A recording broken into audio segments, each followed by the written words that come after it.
देख रहे हैं जन टीवी में हूं आपके साथ काजल ठाकुर। तो खास खबर में आप सभी का बहुत बहुत स्वागत है। आपको बता दें कि आज 14वीं विधानसभा का अंतिम सत्र था, यानी राज्य सरकार का ये अंतिम सत्र था। तो आज इसमें 6 विधेयक भी पारित हो गए। हालांकि तमाम हंगामा आज किया गया, लेकिन उसी हंगामे के बीच में आज 6 विधेयक पास हो गए और आज ये अंतिम सत्र था। तमाम सत्र इस जो पूरा साल में जो सरकार के अब तक रहे हैं राज्य सरकार के, तमाम उनमें भी हंगामा देखने को मिला। लेकिन कई बार ऐसा भी हुआ, कई बिल पास भी हुए, लेकिन आज का जो सत्र था उसमें 6 बिल पास हो चुके हैं। रिपोर्ट देखिए। राजस्थान में चुनावी समर चल रहा है और चुनाव की इस गहमागहमी के बीच 14वीं राजस्थान विधानसभा का 11वां और अंतिम सत्र भी पूरा हुआ। बीजेपी सरकार अपने कार्यकाल के अंतिम चरण में है। इन सालों में विधानसभा में कई बिल पेश हुए और सरकार के बजट भी, जिनसे आम लोगों की उम्मीदें जुड़ी रहती हैं। कई बार विधानसभा हंगामे की भेंट भी चढ़ी। विधानसभा के कार्यकाल को लेकर सत्ता पक्ष का कहना है कि विपक्ष ने इन सालों में विधानसभा की कार्रवाई को कई बार बाधित किया। कई बार तो यह कि हमको सरकारी को भी अमेंडमेंट के लिए मजबूर कर देते थे और सरकार उस बात को मानती थी कि हाँ ये तर्क ठीक है, इसमें अमेंडमेंट लाना था, तो लास्ट में सरकार की तरफ से ही उसमें अमेंडमेंट आता था और फिर उसको बिल को पास करता था। तो इस दृष्टि से मुझे बहुत संतोषप्रद लगा।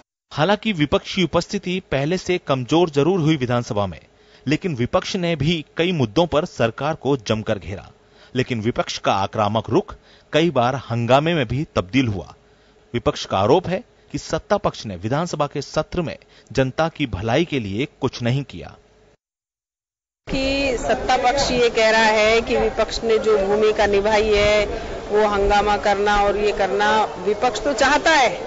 अगर आप में दम था तो बढ़ाते ना, चर्चा करवाते सब पे। अब 9 विधेयक एक दिन में पारित हो रहे हैं तो शायद 24 घंटे भी सदन चले तो भी चर्चा नहीं हो सकती। ये तो फॉर्मेलिटीज हो रही है, भागम भाग हो रही है। 2 दिन का सत्र चला करके तुरंत विधेयकों को पारित करवाने का, और जबकि सरकार की काम करने की मंशा नहीं है। पेट्रोल 80 रुपए, डीजल 70 रुपए से ऊपर, और वो भी ये स्थिति तब है जब कच्चे तेल के भाव अंतर्राष्ट्रीय बाजार में 50 रुपए बैरल के भी नहीं है।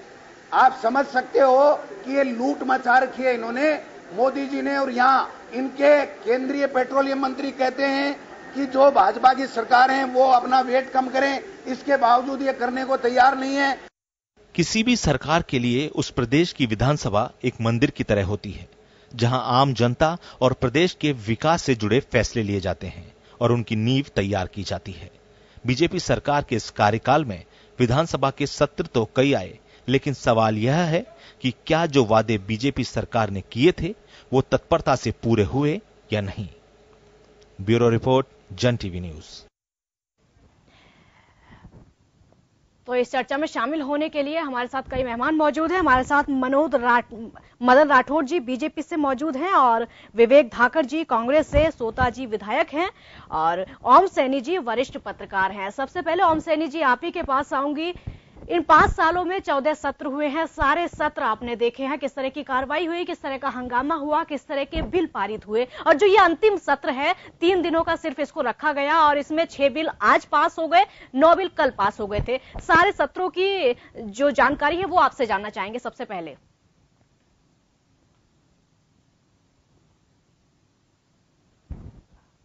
सत्रों में जो सवाल प्रतिपक्ष के होते थे उनको लेकर के काफी हंगामे वाला सिलसिला रहा है। और ये काम होता है, इन सारे हंगामों को नियंत्रित करने का काम होता है सरकार का, और साथ साथ में जो विधायक यानी जो संचालन करते हैं स्पीकर साहब उनका, लेकिन वो कुछ समझ में बैठा नहीं और अक्सर पूरी तरीके से काम हुआ नहीं उस तरीके से होना चाहिए था, क्योंकि समस्याएं बहुत सारी थी। और साथ साथ में भारतीय जनता पार्टी ने जो अपने प्रोग्राम दिए थे उन प्रोग्राम को लेकर के जो कुछ उन्होंने किया है उस पर काफी चर्चा होने की संभावना थी, लेकिन जिस तरह की टसल रही, जिस तरह का एक विवाद रहा, उसमें कहीं भी ऐसा नहीं लगा कि जिस तरीके से बातचीत होनी चाहिए और जो इस सदन की परंपरा रही है, अभी की नहीं, मैं बहुत पहले की बात कर रहा हूं। यानी मुझे जिस जमाने से, यानी आज 50 बरस से देख रहा हूं, तो उसमें मुझे लगता ये है कि ये पीरियड बड़ा अपने आप में परेशान करने वाला रहा।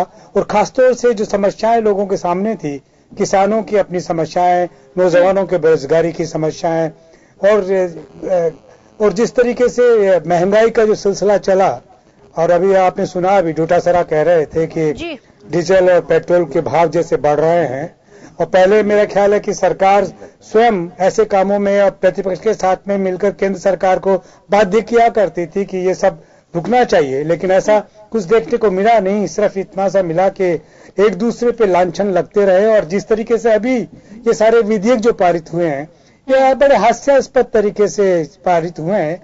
ये कोई तरीका नहीं होता है। सदन ये एक औपचारिकता भर के लिए सारा सिलसिला बना, और इसको कायदे कानूनों के साथ में जिस तरीके से स्पीकर को बोलना चाहिए, कहना चाहिए, वो भी देखने को नहीं मिला। हल्ला ही होता रहा। और जो एक समझदारी का सिलसिला होता कि एक दूसरे को सुने और वाद विवाद में जवाब दें, समझें, वो वाला भी नहीं रहा। और कुछ मेरा ख्याल है कि एक तो शायद कुछ जो लोग जिनको कहना चाहिए अनुभवहीनता का भी ये परिणाम हो सकता है कि जो विधायक आए हैं उनको इन सब चीजों का ज्ञान वैसा नहीं रहा। लेकिन बहरहाल जिम्मेवारी वरिष्ठ विधायकों की होती है, वरिष्ठ लोगों की होती है, जो पक्ष विपक्ष में होते हैं, जो अपने साथ के विधायकों को समझाते हैं कि आपको अपने इलाके की, अपने विधानसभा क्षेत्र की बातें कैसे रखनी है। जो सरकार ने प्रोमिसेस किए थे या जो प्रोमिसेस कर लिए उनको फुलफिल किए हैं, उनके बारे में कि सब ये हमने फुलफिल कर लिए हैं, वो सारा होना चाहिए, वो हुआ नहीं है। और यही बड़ा दुर्भाग्यजनक दृश्य रहा। और आज जब आखिरी दिन था तो मैं समझता था कि शायद मुख्यमंत्री सदन में उपस्थित होंगी और अपने आप को, चूंकि ये आखिरी सत्र है और इसमें संबोधित करेंगी, दोनों लोगों को कहेंगी, अपनी सरकार के लोगों को, अपनी पार्टी के लोगों को, और साथ साथ में भी प्रतिपक्ष को, कि हमने जो कुछ किया वो तो ठीक है, भूलें, और एक अच्छे साथ के साथ में सुखद भविष्य की कामना के साथ में हम चुनाव मैदान में जा रहे हैं। आप भी देख लीजिए और हम भी देख लेते हैं जनता किसको समर्थन देती है। ये बात आज होनी चाहिए थी, लेकिन मुख्यमंत्री थी नहीं, और उनकी अनुपस्थिति में ऐसा कोई कद्दावर नेता भारतीय जनता पार्टी में वहां मौजूद नहीं था जो बात कह सकता। और यही वजह रही कि आज भी हंगामों के साथ में ही सारी चर्चाएं रही। घनश्याम तिवारी बोलते रहे, वो कहते रहे कि जो कुछ विधेयक पारित हो रहे हैं वो जयपुर के लिए भी कैसे बेकार है या परेशान करने वाले हैं, ये सारी बातें देखने को मिली।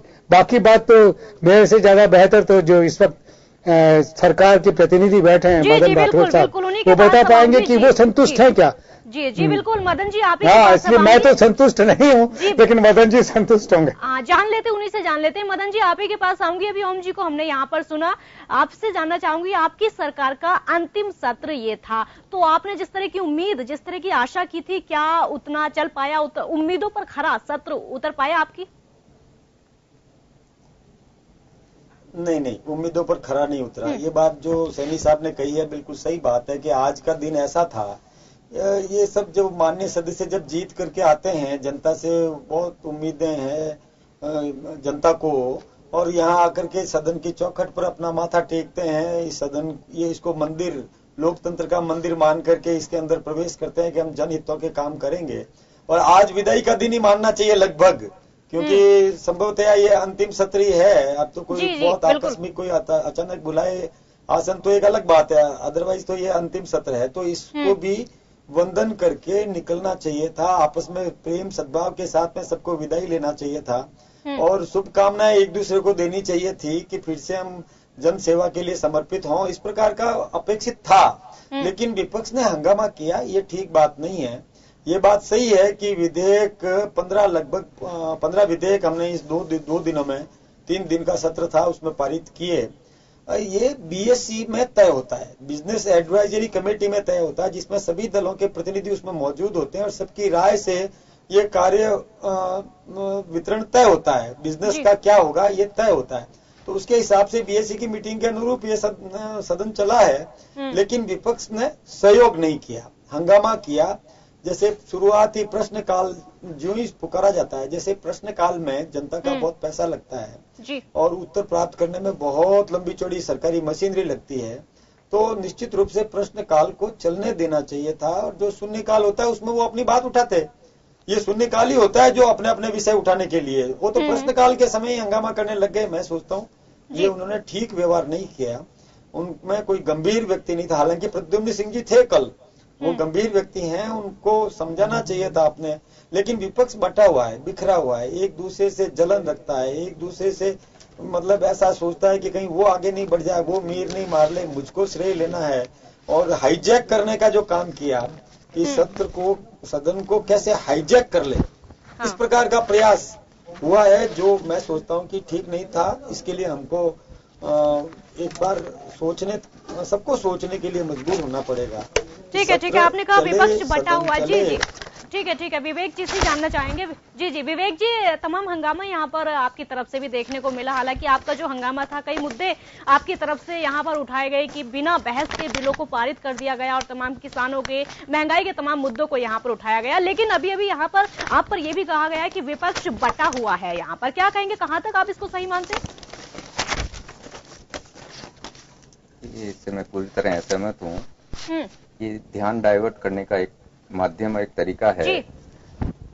उप मुख्य सचेतक जी वहां पर स्वयं थे, और जैसे हमारे वरिष्ठ पत्रकार साथी जी ने कहा कि वो संतुष्ट नहीं है इस पूरी विधायिका के जो रूल्स रेगुलेशंस हैं उसको प्रॉपर्ली न तो फॉलो किया गया, न ऐसा प्रयास किया गया। दिखाने के लिए ये प्रयास किया गया कि हम उसको विधिवत रूप से विधायिका के कार्य को कर रहे हैं।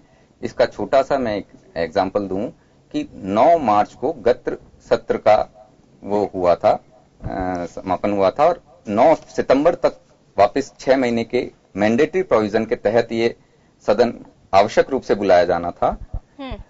इसमें स्थिति ये हुई कि अलग अलग तारीखें आई, 27 तारीख, 30 तारीख, इवन ये स्थिति हुई थी कि संसदीय मंत्री को नहीं पता था, और लास्ट टाइम पे अप्रूवल आया, और 5 तारीख को जानबूझकर 2 दिन का सत्र रखा। जब आप इतने बिल्स ला रहे हैं तो उस पर प्रॉपर चर्चा का विषय अगर आप कह रहे हैं तो उसके लिए प्रॉपर टाइम और प्रॉपर व्यवस्था होनी चाहिए थी।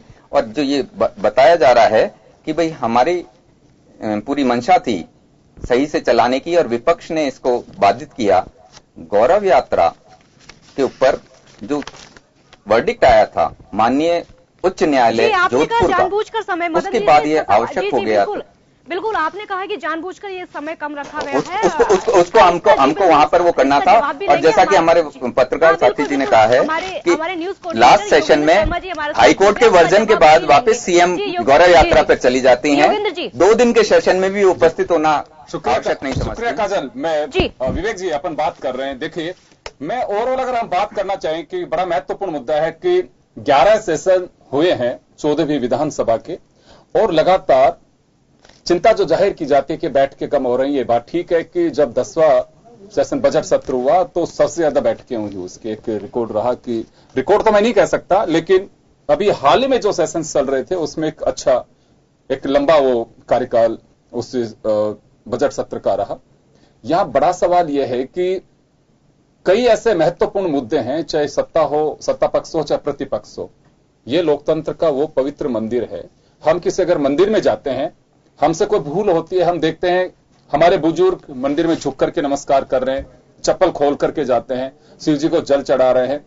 उसी तरह से डेमोक्रेटिक सिस्टम का ये वो टेम्पल है जिसमें हम या भावी पीढ़ी, अगर विवेक धाकड़ पहली बार जीत के आए हैं तो मदन राठौड़ अगर 2 बार वहां बैठे हैं तो उनको फॉलो करेंगे। पार्टी अपनी जगह है, वरिष्ठ सदस्यों को देख करके हम चलते हैं, कैसे जाएंगे। अगर यही स्थिति रही कि सीनियर मेंबर से वो इशारा करके हाउस को, जो कहा जाता है कि मैकेनिज्म नहीं है, ये मुझे लगता है कि हम इसे एक गर्त में लेकर के जा रहे हैं कि हाथ ऊंचे करके कह देना कि चलिए खड़े हल्ला करिए।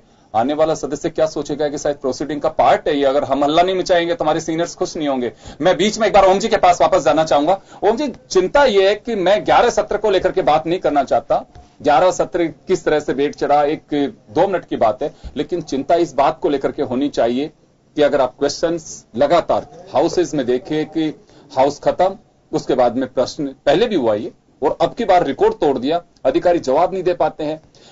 8, 9, 10, 12 अगर उनके प्रतिवेदन या उनकी वार्षिक रिपोर्ट अगर सदन में आती है तो आप इसे बहुत अच्छा समझते हैं। नहीं, ये जो बड़ा इर्रेस्पॉन्सिबल जिसे कहना चाहिए, ये बिहेवियर दिखा है। और मैं आपके आने से पहले मैं यही कह रहा था, मदन जी साहब के सामने भी मैंने यही बात कही क्योंकि ये हमारी एक सामूहिक जिम्मेवारी है कि सदन बेहतर तरीके से चले, हमारे यहाँ विधायिका ठीक से काम करे, सरकार ठीक से काम करे, प्रतिपक्ष अपना रोल अदा करे। हुआ ये है कि इस बार जिस तरह की जैसा नियंत्रण स्पीकर साहब के यहाँ से होना चाहिए उस तरीके का नियंत्रण रहा नहीं और वो बार बार सालता रहा। ये 11 सत्रों में इन चीजों को मैं कई बार देखता रहा हूँ। निश्चित रूप से स्पीकर साहब भी कई बातों में बहुत नाराज होते रहे और अपनी टिप्पणियां करते रहे, लेकिन जिस तरीके से हाउस नियंत्रण करने का जो सिलसिला होता है, जो इतिहास रहा है यहाँ पर, क्योंकि यहाँ पर हरिशंकर भाभड़ा को हमने देखा किस तरीके से हाउस को कंट्रोल करते थे, हमने निरंजनाथ आचार्य को देखा सुखाड़िया जी के जमाने में, भैरव सिंह जी के जमाने में, और साथ साथ में फिर भी बाद में भी ऐसे ही हमारे मदेरणा साहब को देखा कि वो कैसे किया करते थे। तो इनके पास में नजीरें थी किस तरीके से, क्योंकि स्पीकर का टांगों मतलब पैरों पे खड़ा हो जाना अपने आप में सब लोगों को खामोश कर देता था। यहाँ तो स्पीकर चीखते रहते हैं, बोलते रहते हैं और फिर भी सदन सुनता नहीं है। तो इसके लिए जिम्मेवार देखिए दोनों हैं, प्रतिपक्ष भी है और साथ साथ में सरकार भी है। सरकार में मदन जी की बहुत जिम्मेवारी थी कि ये इस काम को ठीक से अंजाम देते, लेकिन बहुत बाद में आए। लेकिन ये सब कमियां देखने को मिली और इनको वैसा नहीं चला हाउस जैसा चलना चाहिए। तो आज जितना तेजी के साथ में समापन हुआ, आपके आने से पहले हमने यही कहा, आप भी वही कह रहे हैं कि जिस मोड पे ये समाप्त होना चाहिए था कि सारी जो एक तरह की नाराजगियां हैं या जो एक तरह की इत्तेफाकियां हैं ना इत्तेफाकियां हैं उनको विराम दे करके और एक दूसरे को शुभकामनाएं देनी चाहिए थी कि अब जनता के पास जाइए और अपनी बात कह लीजिए और देख लीजिए कौन किसको जनता पसंद करती है और कौन चुन करके हाउस में आता है। इस मोड पे अगर खत्म होता तो निश्चित रूप से वाहवाही होती, क्योंकि राजस्थान की विधानसभा की परंपरा रही है। यहाँ के मुख्यमंत्री, यहाँ के स्पीकर, यहाँ के प्रतिपक्ष के नेता जिस तरीके से रहते रहे हैं वो अपने आप में नजीर है। और ऐसा हाउस मेरा ख्याल है कि पूरे मुल्क में दूसरा इससे पहले नहीं हुआ करता था, जैसा कि 10-15 वर्ष पहले ये हाउस होता था। तो ये इसको और हम वैसी अपेक्षा करते हैं। बिल्कुल, मुझे एक बहुत अच्छे से ध्यान है, एक बार मुझे अवसर मिला हरियाणा में विधानसभा का, तो वहां जो सदस्य थे वो कहा करते थे कि हमें एक बार आपके हवा महल में वहां विधानसभा थी और वहां जो चीजें बताई गई, आप कहते गजब की बहस होती है, रात को 2-2-2:30 बजे तक बहस हुई है। तो जिस राजस्थान विधानसभा का गौरव है, मुझे लगता है कि पार्टी पॉलिटिक्स से ऊपर उठ करके, मतलब जी देखिए कुछ चीजें ऐसी हैं कि बहुत ऊपर के लेवल पर डिसाइड होने लगी हैं। और खासकर ये देखें कि पिछले कुछ वर्षों से, मैं ये नहीं कह रहा कि वर्तमान कार्यकाल की बात नहीं कर रहा हूं, सत्ता का केंद्रीकरण एक हाथ में जब होना शुरू हो गया तो वहां से डिसाइड होने लग गया है कि इतने दिन हाउस चलाना है, इतने दिन नहीं चलाना है, इस मुद्दे पर ये करना है, इस मुद्दे पर ये करना है। अब तो ये मैं कह सकता हूं कि हंगामा भी फिक्स होने लग गया है कि हंगामा करना ही है। ये बड़ी चिंता का विषय है कि ब्यूरोक्रेसी कितने हल्के में लेती है। कभी मैंने नहीं सुना कि हाउस चल रहा हो और सचिवालय के अंदर मीटिंगें चल रही हो, ऐसा ही हो रहा है। ये उल्लंघन है कायदे से इस चीज का, आप लोगों को गंभीरता से उठाना चाहिए। रेस्पॉन्सिबिलिटी है ये, केवल ये मात्र नहीं है कि चलिए सत्ता पक्ष की हाउस को मैनेज करने की जिम्मेदारी है, लेकिन अगर हाउस का पतन हो रहा है, अगर इसके ऊपर कोई दुर्व्यवहार करने की जरा से भी कोई कोशिश कर रहा है तो उसको खत्म करने की कोशिश करनी चाहिए, उसे वो उस रास्ते पे लाने का प्रयास करना चाहिए कि नहीं, डेमोक्रेटिक सिस्टम का रास्ता यह है, विधायिका जो सर्वोपरि है उसका रास्ता ये बनता है। अदरवाइज हालात यही रहेंगे। आज प्रोटोकॉल में एमएलए काम होता है, कलेक्टर बैठे बैठे ज्ञापन लेते हैं। ये इसी वजह से हो रहा है कि हाउस में जब हालात बिगड़ रहे हैं तो बाहर कोई गंभीरता से नहीं ले रहा। मदन जी बड़ी चिंता का विषय है। 5 साल को अगर हम देखें, 15 साल से अगर हम नजर दौड़ाना शुरू करें तो 15 साल पहले जो स्थितियां थी वो 10 साल पहले बदली, 5 साल पहले और बदलने चली गई। और ईश्वर करे ये हालात वापस सुधरे और हम जो 80 के दशक में जो जाने वाले थे, 80 से 90 का बीच का या 90 से 2000 के बीच का जो हाउस का अपना एक रुतबा रहा, या 2000 से 2010 तक का रुतबा रहा, वो वापस लौटना चाहिए। ये डाउन नहीं जाना चाहिए, अप आना चाहिए, हमारी इच्छा है। मदन जी आप ठीक कह रहे हैं। देखिए गरिमा तो गिरी है, ये बात बिल्कुल सही है। 15 वर्ष या 20 वर्ष पहले की बात कर रहे हैं तो ये बात भी है कि कलेक्टर्स या एसपी रात को 1-1 बजे तक घर के बाहर खड़े रहते थे, मिलने के लिए पूछते थे कि अरे ये कल क्या आ रहा है, इसको अपन कैसे करें, वो करें वो करें। वो समय गया। लेकिन एक बात मैं आपको बताऊं कि देखिए तत्परता तो इस सेशन में आई है। सैनी साहब को भी पता है और आपको भी पता है कि पहले प्रतिवेदन इस बार विधानसभा में प्रतिवेदन समय पर प्रस्तुत किए जा रहे हैं। हमने देखा है कि इस बार 2014 में प्रतिवेदन 2009 के पेश किए गए, 2010 के पेश किए गए, 2011 के भी पेश किए गए। अभी जब दबाव डाला गया कि ये ऐसे नहीं चलेगा, प्रतिवेदन समय पे आना चाहिए, प्रतिवेदन 2009 का वो पूरा वो कार्यकाल ही चला गया उस सरकार का, और प्रतिवेदन आप नई सरकार आने के बाद में पेश कर रहे हो, ये लापरवाही बर्दाश्त नहीं होगी। दीपेंद्र सिंह जी ने कोशिश की थी कि समय पर ये सब पेश करें, लेकिन वो कर नहीं पाए थे। लेकिन इस बार आप इस बात को मानेंगे कि अब प्रतिवेदन चालू वर्ष के पेश किए जा रहे हैं, पेंडेंसी नहीं है। ये एक नई बात हुई है, ये इसकी उपलब्धि मानना चाहिए, इस सेशन की, इस कार्यकाल की उपलब्धि मानना चाहिए कि अब प्रतिवेदन समय पर पेश किए जा रहे हैं। दूसरी बात यह है, ये जो आपने जो विषय उठाया कि एक तंत्र है, यानी एक व्यक्ति निर्णय कर लेता है, लेकिन बीएससी की मीटिंग होती है, बीएससी में सभी दलों के सदस्य उसमें प्रतिनिधि होते हैं। मैं भी मेंबर हूँ बीएससी का, बिजनेस एडवाइजरी कमेटी का मैं भी मेंबर हूँ। वहां बैठ करके तय होता है कि क्या बिजनेस, कौन सा बिजनेस कब कब लिया जाएगा जी। तो उस समय सबको अपनी बात रखने का अधिकार। मदन जी देखिए, बात हो सकता रखते भी होंगे, लेकिन ये तय मान सकते हैं कि सत्ता पक्ष पहले से तय कर चुका होता है कि हाउस चलाना इतने दिन के लिए है। मैं आपको ये उदाहरण इस वजह से देना चाहूंगा कि अशोक गहलोत की सरकार थी, हवा महल में विधानसभा हुआ करती थी, एक इश्यू को लेकर के था, और बिजनेस एडवाइजरी कमेटी जो है उसमें बता भी दिया था, मिस्टर शांति धारीवाल उस वक्त मिनिस्टर थे, उन्होंने कह दिया था कि ये बिजनेस और ये फाइनल होगा। चर्चाएं चली, भंवरलाल शर्मा जी ने उस बात को रखी, लास्ट में भैरव सिंह शेखावत जी ने एक बात कही थी कि बड़ा महत्वपूर्ण इश्यू है, एक बार विचार करना चाहिए। बिजनेस एडवाइजरी कमेटी के लोग भी, हम हाउस चलाने वाले वापस बैठ सकते हैं आज 5 बजे, उसमें 2 दिन का बिजनेस फिर तय हुआ। ये संभव है, अब हो सकता है ये सब चीजें। हाँ हो सकता है, बिल्कुल हो सकता है। बीएससी कई बार बैठती है, एक एक दिन में 2-2 बार भी बैठी है, कई बार बैठा है, लेकिन ये तो तय होता है कि हाउस अभी मानसून सत्र था, पहले से तय था कि ये 7 तारीख को वाइंड अप कर देना है, शुक्रवार को, क्योंकि ये मैं इस वजह से कह रहा हूं, कई सदस्य इस बात को लेकर के कि नहीं साहब कुछ नहीं, पहले दिन शोकाभिव्यक्ति होगी और 2 दिन हाउस चलेगा।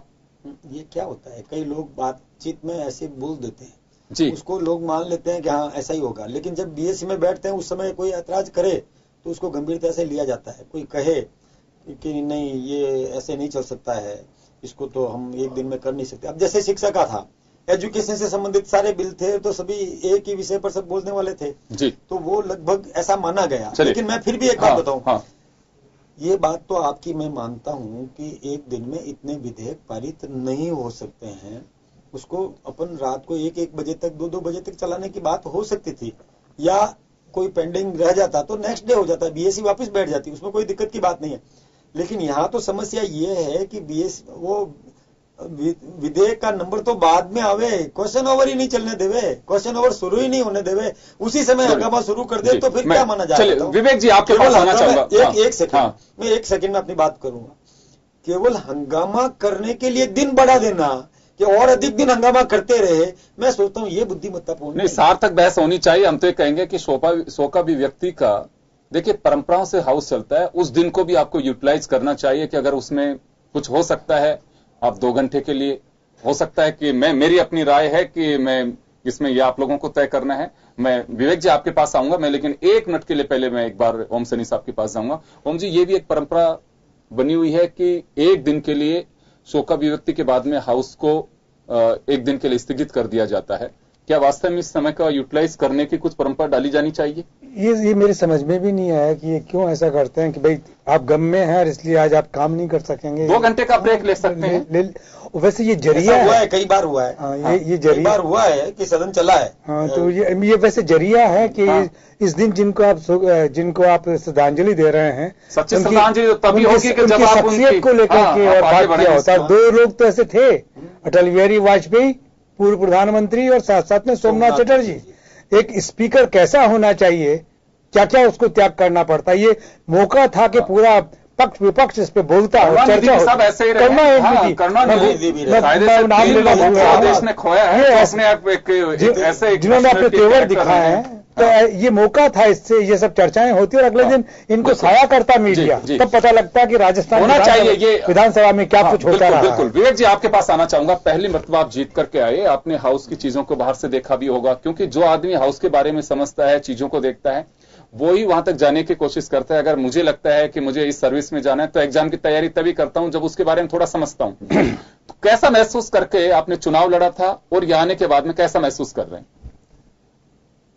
जो स्थितियां हैं, जैसा कि हमारे वरिष्ठ पत्रकार ओम जी सैनी साहब ने फरमाया, आप कह रहे हैं, राठौड़ साहब कह रहे हैं, कहीं ना कहीं स्थितियां ये है कि जो लोकतंत्र के 4 पिलर्स हैं उसमें विश्वास आम जन का हटता जा रहा है। हम अंदर भली कितनी क्लोज डोर में बात कर लें, कितनी ही एक दूसरे पे आरोप प्रत्यारोप लगा लें, बाहर जो उसकी सेंटिटी होनी चाहिए उसमें कहीं ना कहीं गिरावट आ रही है, उसकी स्वीकार्यता कम हो रही है, चाहे वो कोई भी स्थिति हो। जैसा कि राठौड़ साहब फरमा रहे थे, एक चीज का निवेदन करूं, 2 कंटिन्यूअस एक प्रोसेस हुआ। एक तरफ उच्च न्यायालय ने एक आदेश पारित करा, क्यों उच्च न्यायालय को इंटरवीन करना पड़ा और इस तरीके की बात करनी पड़ी? जब हम कह रहे हैं कि हम उस चीज के ज्ञाता हैं, तो क्यों उच्च न्यायालय को ऐसा वर्डिक्ट पारित करना पड़ा कि इसमें गौरव यात्रा में आप सरकारी धन को उपयोग में नहीं ले सकते हैं, इस तरीके की यात्रा निकालना गलत है। दूसरा, जो फर्स्ट जो हुआ था, राठौड़ साहब फरमा रहे हैं कि भाई आप वहां कहते प्रश्नकाल को ही आपने वो कर दिया। नंद किशोर जी मेहरिया साहब हमारे साथी विधायक ने प्रश्न वो करा, लॉटरी में उनका नंबर 14 नंबर वो आया था जिस दिन डे फर्स्ट की कार्रवाई होनी थी। रात को 1 बजे उनके प्रश्न स्थगित करने का संदेश आता है। आप उसको लेते हैं नहीं लेते हैं, प्रायरली आप बाइस्ड रूप में डिसाइड करें कि आपका प्रश्न स्थगित किया जाता है, क्योंकि वो लाभार्थी सम्मेलन को लेकर था। इस तरीके की चीजें आप विधायिका और न्यायपालिका दोनों को अगर आप चैलेंज कर रहे हैं तो कहीं ना कहीं एक स्थिति बनती है कि उसमें कहीं ना कहीं मैं लौटूंगा आपके पास में, एक छोटे से ब्रेक के लिए रुकेंगे, ब्रेक के बाद हम जल्दी लौटते हैं।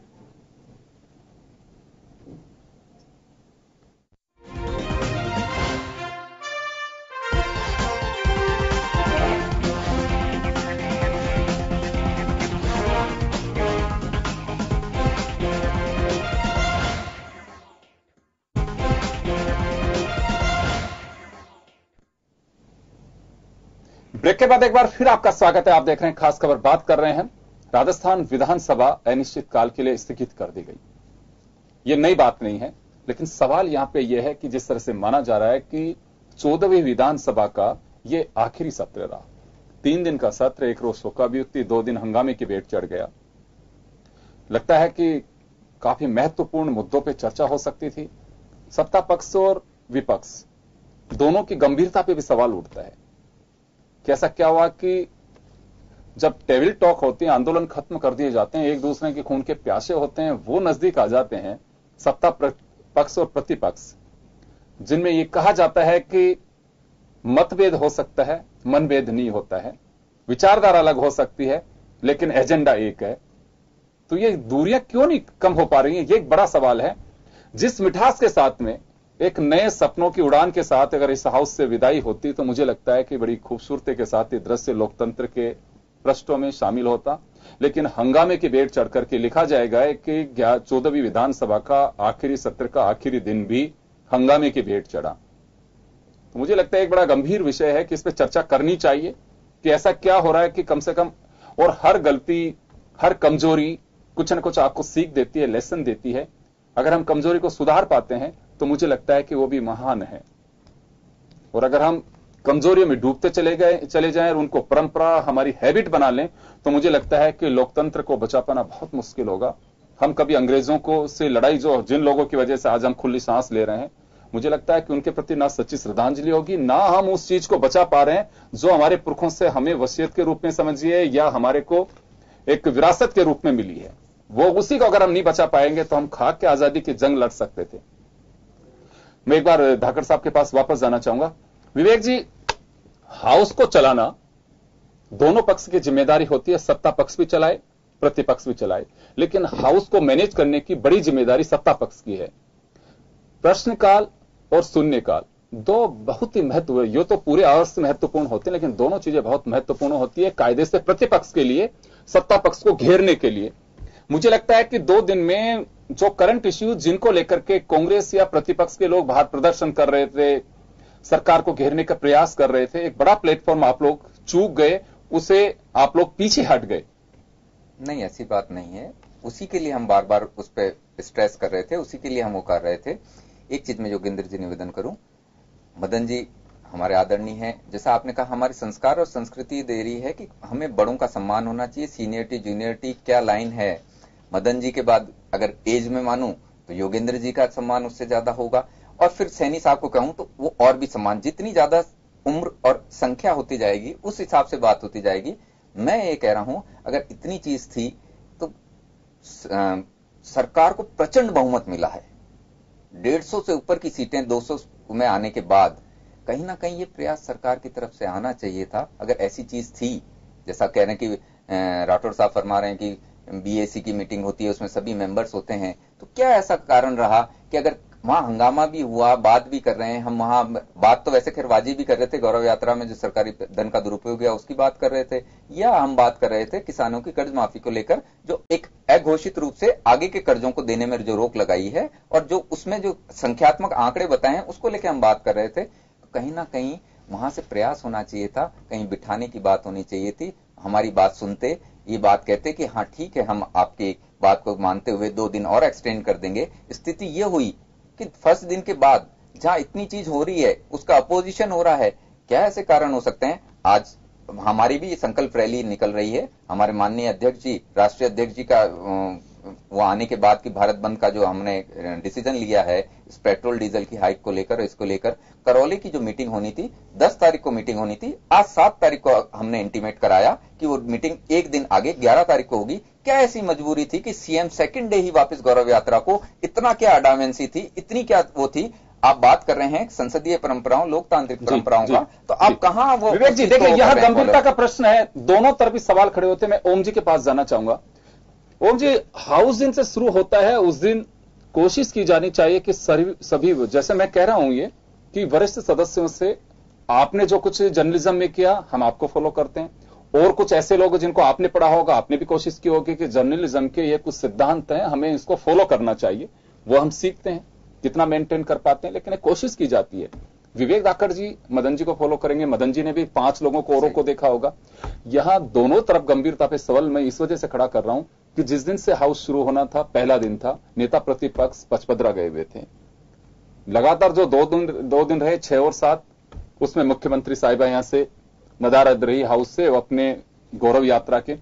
क्या हो गया ऐसा कि जिस हाउस के लिए हम सारे प्रयास कर रहे हैं वो इतना किनारे पे भेजा जा सकता है कि ना नेता प्रतिपक्ष को फिक्र है ना मुख्यमंत्री को फिक्र है?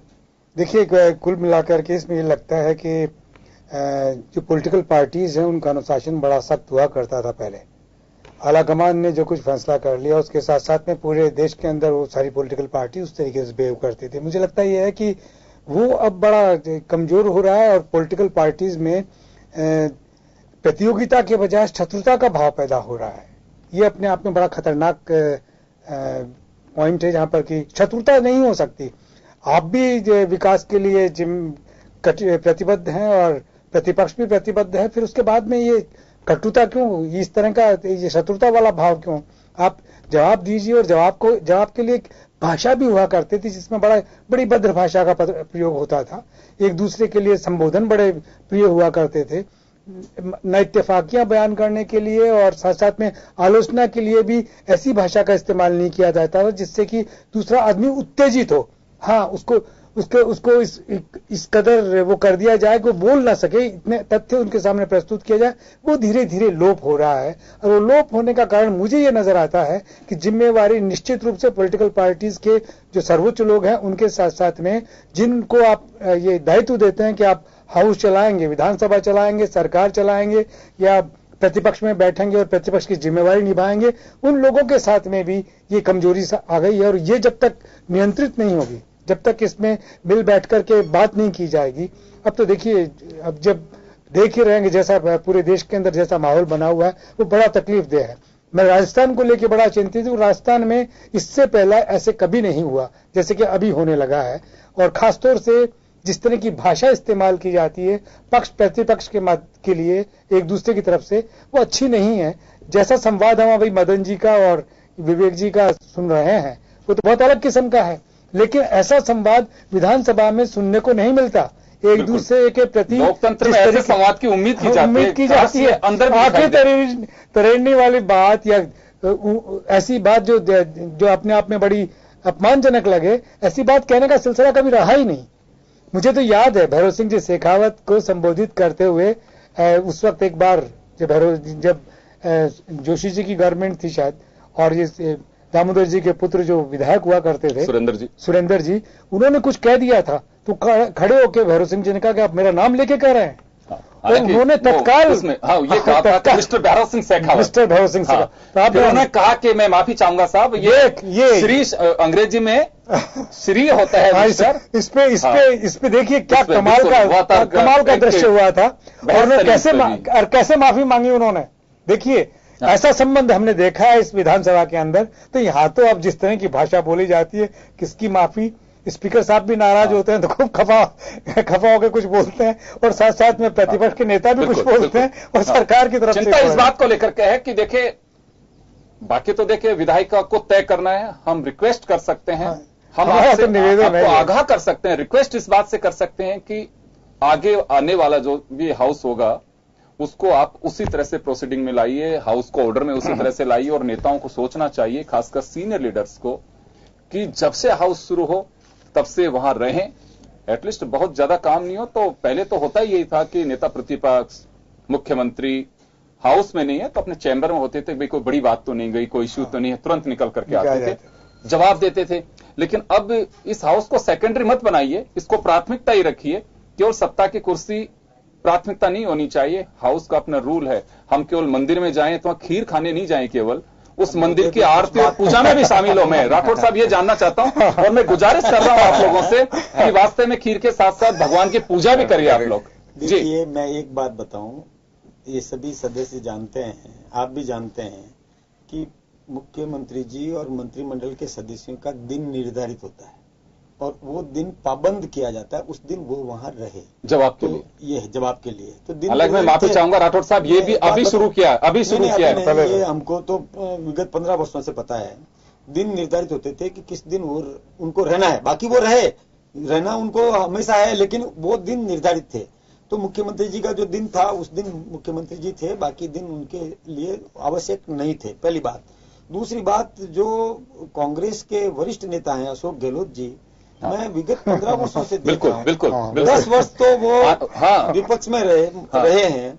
10 वर्षों में उनके मुखारविंद से शपथ के अलावा कोई शब्द नहीं सुना, पहली बात तो ये। बिल्कुल बाहर वो खूब बोलते हैं, सदन के अंदर तो एक लफ्ज तक वो नहीं बोलते। भैरव सिंह शेखावत में मुख्यमंत्री रहे हैं, वो पूरे टाइम रुकते थे। दूसरी बात और है कि जहां तक जैसे अभी की बात यदि अपन करें तो सदन के अंदर कोई विपक्ष के सदस्य मुंह पर हाथ रखे हो ऐसे करते हैं, मतलब बड़ा बचकाना लगता है, बहुत मतलब शर्मिंदगी होती है कि उस समय दर्शक दीर्घा में लोग बैठे हैं, मीडिया में लोग बैठे हैं, और कई बार तो ये वायरल भी होता है, सीधा बाहर भी जाता है। बहुत मतलब ऐसी मतलब शर्मिंदगी महसूस होती है कि क्या रहे हैं वो, ऐसे मुंह पर हाथ रख करके वो करना और लंबी सीटी बजाना। ये हाउस का तो ये व्यवहार तो कभी भी नहीं रहा, मैंने कभी भी नहीं देखा। पहले मैं 2003 से 8 भी विधायक रहा, मैंने कभी भी ऐसा नहीं देखा जो इस बार हमको देखने को मिला। वास्तव में ये अच्छा काम नहीं था। फिर जब तीसरी बात ये है कि जो प्रश्न काल की जैसे बात की जाती है कि साहब 4000 प्रश्न स्थगित किए, 1836 प्रश्न तो अशोक गहलोत जी के शासनकाल के थे, जो पेंडेंसी चल रही थी। अब वो विधायक भी नहीं रहे, न वो सरकार रही, अप्रासंगिक हो गए, उन प्रश्नों को स्थगित किया था। और इस बार जिस प्रश्न को लेकर के हंगामा कर रहे हैं, अभी विवेक जी भी बोल रहे थे कि वो प्रश्न उनका रात को 1 बजे सूचना मिली, अब वो इतना यानी लगभग 2 फीट यदि पेपर्स लगाए तो उत्तर उसका आ सकता था। इतना लंबा चौड़ा प्रश्न उन्होंने लगा दिया कि सारे राजस्थान की जितनी भी ये जहां जहां यात्राएं हुई वहां क्या क्या किस किस ठेकेदार को क्या क्या, मतलब इतनी बात मांगोगे, इतना पूछोगे आप, तो वो प्रश्न इसका उत्तर संभव नहीं था, इसलिए मना किया था, ऐसा नहीं। फिर तीसरी बात मैं बताऊं कि जब पहला प्रश्न सार्वजनिक निर्माण विभाग का था तो चलने देते भाई, इंतजार करते, उस प्रश्न आपका नंबर आए तब तक बोलते ना। फिर एक बात और मैं बताना चाहूंगा, जैसे स्थगन, एक वही स्थगन गोविंद डोटासरा जी ने लगाया और वही स्थगन नंद किशोर महरिया जी ने लगाया। नंद किशोर जी महरिया का पहले आ गया इसलिए उसको एक्सेप्ट कर लिया, गोविंद डोटासरा जी का एक्सेप्ट नहीं हुआ। तो जब विषय तो एक ही था ना, उसी विषय पर जब जो एक्सेप्ट हुआ उसमें बोल देते वो बीच में, लेकिन उन्होंने हंगामा किया, उस नंद किशोर मौर्य को नहीं बोल दिया। आज की बात और दिन की बात नहीं, आज की बात भी और आज तक इस डिबेट को सीमित नहीं रखना चाहता सर। एक मिनट, विवेक जी मेरे सामने बैठे हैं, इनका स्थगन एक्सेप्ट हुआ था, इनके स्थगन पर बोलने का मौका मिला, गोविंद डोटासरा जी ने चिल्लाना शुरू कर दिया कि ये बोल नहीं पाए, ये इंजीनियर है, अच्छा बोल सकते थे, इनसे जलते हैं वो चाहते नहीं कि ये बोले। मैं आपको सच्ची बात बताऊं, नहीं ये ऑफ द रिकॉर्ड नहीं है। मुझे नहीं लगता ना विवेक धाकड़ को किसी से जेलेसी या किसी से स्पर्धा है, ना किसी को इनसे होनी चाहिए। एक नहीं है, मैं ये बताना चाहता हूँ। देखिए ये आपका मकसद है क्या? नहीं, प्रद्युम्न सिंह जी बैठे हुए, प्रद्युम्न सिंह जी वेल में नहीं आए। एक रिक्वेस्ट करना चाहूंगा, सारा विपक्ष वेल में। मैं एक निवेदन दोनों से करना चाहूंगा। देखिए, एक एक्सपीरियंस आप लोगों को हम जानना चाहते हैं कि क्या कमी रही। अगर मान लो कि मैंने क्लास में पढ़ाई की, मेरे मार्क्स सुना दिए, मेरे पेरेंट्स मुझसे पूछते हैं बेटे कितने मार्क्स आए, मैंने बताए इनको, तो घर वाले ये नहीं पूछेंगे कि इसका आंसर में क्या रहा, तो वो पूछना चाहते हैं कहां कमजोरी रही, अगले क्वेश्चंस के जब भी एग्जाम हो तो उसके लिए आप प्रिपेयर ठीक से हो। हमारा जो डिबेट का मकसद है, समय बहुत कम है, आप राजनीति के उस स्तर से मैं आप लोगों का बड़प्पन देखना चाहता हूं कि वास्तव में हाउस 5 साल जो चला, इस चीज का हमें मलाल है, काश ये चीजें होनी चाहिए। मैं पार्टी के उस बंधन से आप लोग बाहर निकलिए। मैं दोनों को इसी वजह से हमारी इच्छा थी कि आप दोनों वो शख्सियत हैं जो विवेक जी को जब मैं व्यक्तिगत रूप से सुनता हूं, बात करता हूं, इनके विचार सुनता हूं, मैं इनसे प्रभावित हुआ। कांग्रेस के और सदस्य भी थे, मैं बुला सकता था किसी को भी, लेकिन व्यक्तिगत रूप से इन्होंने मैं रिक्वेस्ट की, इन्होंने स्वीकार किया, मैंने आपसे बात की, आपने स्वीकार की। मकसद सिर्फ हमारा यह है कि राजनीति के बड़प्पन को लोग देखना चाहते हैं, जो एक तस्वीर की उम्मीद करते हैं कि इस हाउस में ये हो रहा होगा। कुछ ऐसी चीजें मदन जी आपको लगती है, क्योंकि आप मुख्य सचेतक हैं, उससे पहले देखिए एक विधायक की तरह आप जिस तरह से आपकी सरकार को ही घेरते थे, मैंने बहुत अच्छे से देखा, आप चाहे राव राजेंद्र सिंह हो, सरकार ने 2 परिंदों को ऐसा फिट कर दिया कि वो अटक करके रह गए, लेकिन वहां भी बैठ करके आपने बड़ी जिम्मेदारी के साथ में एमएलएस को कहा कि नहीं बैठ जाए, स्पीकर पांव पे हैं, बैठिए। ये मैं मानता हूं कि कम से कम इन चीजों को आप परंपराओं का निर्वहन कर ये सब चीजें खामोश हो जाएंगे तो अस्तित्व खत्म हो जाएगा इस हाउस का। मैं वो बड़प्पन जानना चाहता हूं, क्वेश्चनों में मत उलझिए कि इसका उत्तर नहीं आया इसकी वजह से, मैं वो जानना चाहता हूं कि वास्तव में कुछ ये चीजें हम बेहतर क्या कर सकते हैं। ये बात देखिए, हमने पहले तो ये प्रयास किया कि किसी विषय पर एक तकरार हो गई, किसी विषय पर हाउस डिसऑर्डर हो गया, तो हम उसके बाद स्थगन के बाद में हम आसन जो विधानसभा के अध्यक्ष महोदय के चैम्बर में हम उन नेताओं को भी बुलाते हैं, विपक्ष के नेताओं को भी बुलाते हैं, उनके साथ बैठ करके चर्चा करते हैं कि अब अपने को कैसे चलना चाहिए, हाउस ऑर्डर में कैसे आए, व्यवस्थित रूप से कैसे चले।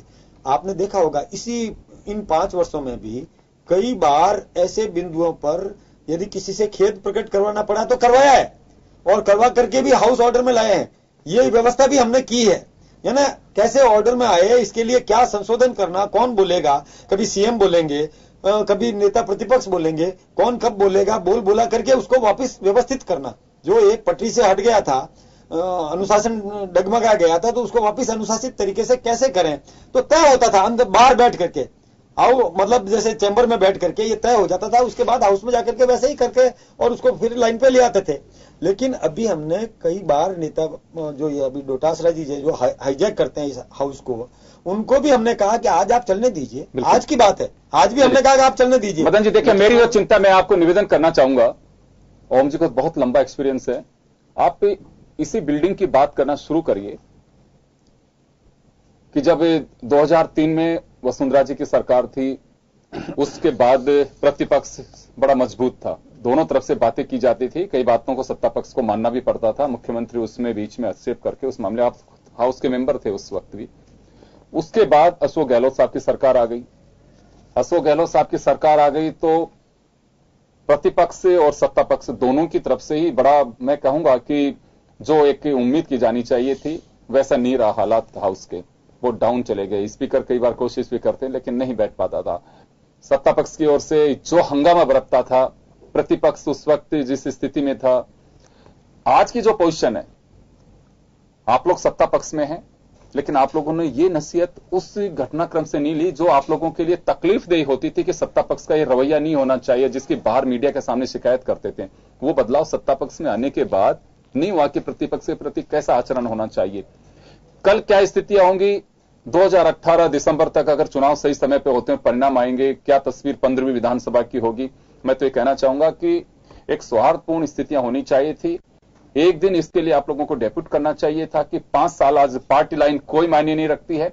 वरिष्ठ सदस्य बोलेंगे कहां हमारी कमियां रही, एक वर्कशॉप मानिए आप इसको कि हमें यह करना चाहिए। कम से कम 15 विधानसभा में कोई सदस्य रहेंगे नहीं रहेंगे, ये तस्वीर वहां नहीं दिखाई देनी चाहिए। चिंता इस बात की है कि अगर मान लो कि कुछ उल्टा सीधा परिणामों में होता है तो ये मानिए कि जो आज कड़वा अनुभव है जैसे आप लोगों का रहा वैसा ही आज के जो प्रतिपक्ष का है, ये हालात अच्छे नहीं होंगे, बेहतर नहीं होंगे।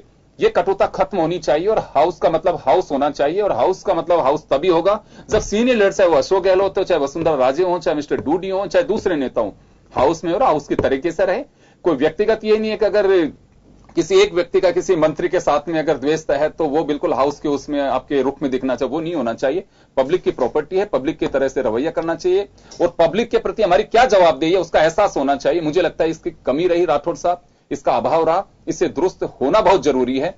और अगर हाउस चल रहा है जैसे ओम जी कह रहे हैं, आप लोगों ने भी देखा है, हाउस का मतलब उस वक्त हाउस होता है। हाउस का मतलब हाउस का कहने का मेरा मतलब यह है कि हमने वो दौर देखा है कि संडे को अगर एसपी साहिबान से या किसी अधिकारी से मिलने गए कि साहब कलेक्ट्रेट में या ऑफिस में क्यों बैठे हुए हैं कि विधानसभा चल रही है ना कल, मुझे लग रहा है कि वो स्थितियां विधायिका की लौटनी चाहिए। एक एमएलए जो ये चिंता का विषय है कि एक एमएलए ज्ञापन देने के लिए जा रहा है, कलेक्टर यूं कुर्सी पे टेढ़े होकर बैठे क्या क्या है देखी जाइए, मुझे लगता है कि शोभनीय नहीं, हम उस हादसे पे चले जाएंगे कि जिसकी आप लोग कल्पना नहीं कर सकते। आज तो हाउस में बैठ करके अगर हम सत्ता में हैं तो बिल्कुल हम देख रहे हैं कि कुछ नहीं, सब ठीक है, लेकिन जिस दिन पावरलेस होंगे या कुछ स्थिति तो उस दिन एहसास होगा कि वास्तव में बहुत गड़बड़ हो रहा है विधायिका के साथ में। राठौड़ साहब, ये इस चीज की परवाह सब लोगों को मिलकर के करनी चाहिए कि विधायिका मजबूत। मैं ये नहीं कहता कि आप कार्यपालिका के अधिकारों पे आक्षेप करिए या उसमें आप उनको अतिक्रमण करिए, वो नहीं होना चाहिए। सबका अपने राइट है, आजादी है सबको, लेकिन सम्मान जो है वो कहीं लुप्त हो रहा है, वो नहीं होना चाहिए।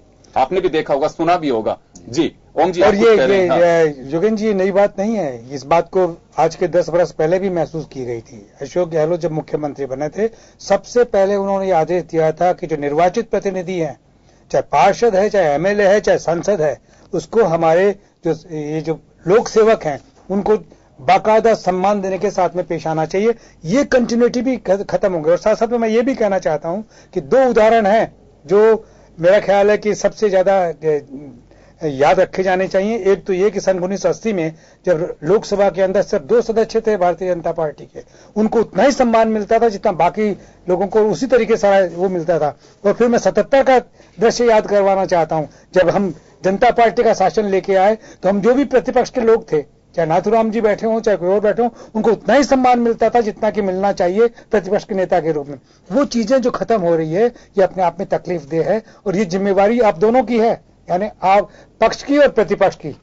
और आप लोग अगर इस पर रेजिस्ट नहीं करोगे तो उसके बाद में दृश्य बिगड़ता चला जाएगा और जिम्मेवार आप ही लोग होंगे। हम फिर कहेंगे कि हमने तो उस वक्त भी कहा था कि इसको सुधारिए और आज भी कह रहे हैं कि इसे सुधारिए, क्योंकि यहां देखिए पार्टी लाइन से ऊपर उठ के होना चाहिए। हम उसमें जब एहसास हो तो मुझे लगता है कि ये मदन जी एक छोटा सा सवाल समय कम है दोनों से है मेरा। पार्टी की जब मीटिंग्स होती हैं तो हाउस में अगर कहीं कोई कमी है, आपको महसूस होता है कि परंपराओं के विपरीत ये चीजें जा रही हैं, कभी कोई चर्चा हो पाती है या बस केवल यही कहा जाता है कि प्रतिपक्ष किस तरह से हौला करा उसका जवाब कैसे देना है हमारे को, सिर्फ यही चर्चा या कमजोरियां आती हैं? हमारे यहां भी खबरों में कोई कमी रह गई, किसी के साथ में हम उसका वर्जन नहीं ले पाए तो हमें ऐसा एहसास होता है, कोई कहता है कि हाँ ये हमारी गलती रही, अब दोबारा नहीं होगी, या मेरे साथी लोग कहते हैं कि ये हमारा अभाव रहा उस खबर में, आप इसको दुरुस्त करवाइए, तो करवाते भी हैं। तो ये कभी चर्चाएं होती? बिल्कुल होती है। आपको मैं बताऊं कि 2003 में जब मैं भी एमएलए बनकर के आया था तो हमारी कार्यशाला ओटीएस में हुई थी। वहां पर भी वरिष्ठ सदस्य आकर के और हमको बताते थे कि किस प्रकार से सदन में आचरण होना चाहिए और किस प्रकार से आप अपने विषय वस्तु पर अपनी प्रतिक्रिया दो, कब दो, कैसे दो, क्या प्रोटोकॉल होता है, आसन पैरों पे होता है तो क्या चलना, अंदर एंटर भी नहीं होते हैं, बाहर खड़े ही रहते हैं, ये सारा सिखाया जाता है। लेकिन धीरे धीरे ये प्रवृत्ति इस सेशन इस सत्र इस बार की सरकार के साथ में हुआ क्या? पक्ष प्रतिपक्ष यही बार नहीं हुआ, ये उसी का परिणाम आप कह रहे हैं। मैं मान रहा हूँ इस बात को, पहले ऐसा हुआ करता था। मदन जी साहब, मैं एक बात सिर्फ बोलना चाहता हूँ कि मैंने ये बड़ी लंबी लड़ाई जारी रखी थी अपनी राइटिंग में उस वक्त माया के जमाने में कि सरकार बड़ी है संगठन। मैंने हमेशा ये कहा कि संगठन बहुत बड़ा होता है और संगठन ही गाइड करता है, संगठन से पहचानी जाती है पार्टी और सरकार उसी के माध्यम से चलती है। हो ये रहा है कि संगठन बड़े गौण हो रहे हैं और सरकारें सभी जगह सभी जगह ये हालात सभी जगह, किसी एक के लिए नहीं बोल रहा हूँ, ये सभी जगह है और ये नहीं होना चाहिए। संगठन बहुत महत्वपूर्ण है। संगठन और आपके संगठन का तो मैं उदाहरण देना चाहूंगा। आपको ध्यान भी होगा कि एक वाक्य ऐसा हुआ कि भैरव सिंह जी ने किसी को शपथ दिलाई, संगठन उसके खिलाफ था। रामदास अग्रवाल पार्टी ऑफिस में बैठे रहे, भैरव सिंह जी वहां शपथ ग्रहण कराते रहे, लेकिन राजभवन उठ करके नहीं गए, वो यहीं पे बैठे। ये वो था उनका अपना विरोध कि ये संगठन है, इसे सहन नहीं कर सकता, जो हुआ ये गलत हुआ है, नहीं गए। तो मुझे लगता है कि बीजेपी का तो संगठन का बड़ा मजबूती के साथ में होना भी चाहिए, हो सकता हो। चलिए विवेक जी, लास्ट सवाल आपसे है मेरा। कुछ ऐसी चीजें हैं कि साथियों के साथ आपने चर्चा की होगी, कुछ और बातें आई होंगी कि हाँ ये कुछ ऐसा मलाल है हमको कि 14 विधानसभा में काश ये तस्वीर भी हम देख पाते। मैं तो वापस पुनः ये निवेदन करूंगा, जैसा आपने शुरुआत करी थी, अभी 15 अगस्त को मैं सेल्यूलर जेल था, वहां पर कई लोगों की पीड़ाएं, और उसके बाद ये देश आजाद हुआ है। कहीं ना कहीं मैं इस दौर को बहुत भूल चुके हैं। मैंने वहां पर कहीं एक जगह मेरी स्पीच में भी कोट करा था कि स्थिति ये हो गई है कि हम न्यूक्लियर फैमिली में आते आते अपने दादा का नाम ज्यादा याद रख सकते हैं, परदादा का नाम शायद किसी को पता नहीं होगा। ठीक वही स्थिति भारत की आजादी को लेकर इस 2018 में हो गई है। 47 से बाद का एक बहुत लंबा समय हो गया है। तो कहीं ना कहीं जो भी जिम्मेदार है, जिनके आगे माननीय लग रहा है, उन माननीयों की ये ड्यूटी है, उनका एक कर्तव्य है कि उस चीज को जोड़ते हुए, उस इतिहास को जोड़ते हुए भविष्य में वापस ऐसी पुनरावृत्ति नहीं हो, भारत कहीं वापस गुलामी की बेड़ियों में न जकड़ा जाए। इसके लिए सभी को सही रूप से ईमानदारी से प्रयास करने चाहिए। चलिए, विधायिका सबसे मजबूत है और विधायिका मजबूत रहनी चाहिए, क्योंकि ये लोकतंत्र का वो टेम्पल है जिसको हम हाउस के रूप में जानते हैं। उसकी कद्र हमारे दिल और दिमाग से होनी चाहिए। 14वीं विधानसभा में अगर कोई कमजोरियां रही हैं जो हमें दिखाई देती हैं कि 11वीं, 12वीं, 13वीं, 14वीं थोड़ा डाउन जा रहा है, मदन जी इसको स्वीकार भी कर रहे हैं, 15वीं में काश वैसी उम्मीद जैसे जनता करती है वैसा ही होना चाहिए, और ये तस्वीर जिसको लेकर के प्रश्न उठते हैं वो बदलनी चाहिए। चलिए, ऑल द बेस्ट, और ये तस्वीर बदले इसकी उम्मीद करते हैं। बहुत बहुत शुक्रिया आप सभी का, और खास खबर में बस इतना ही, दीजिए इजाजत, नमस्कार।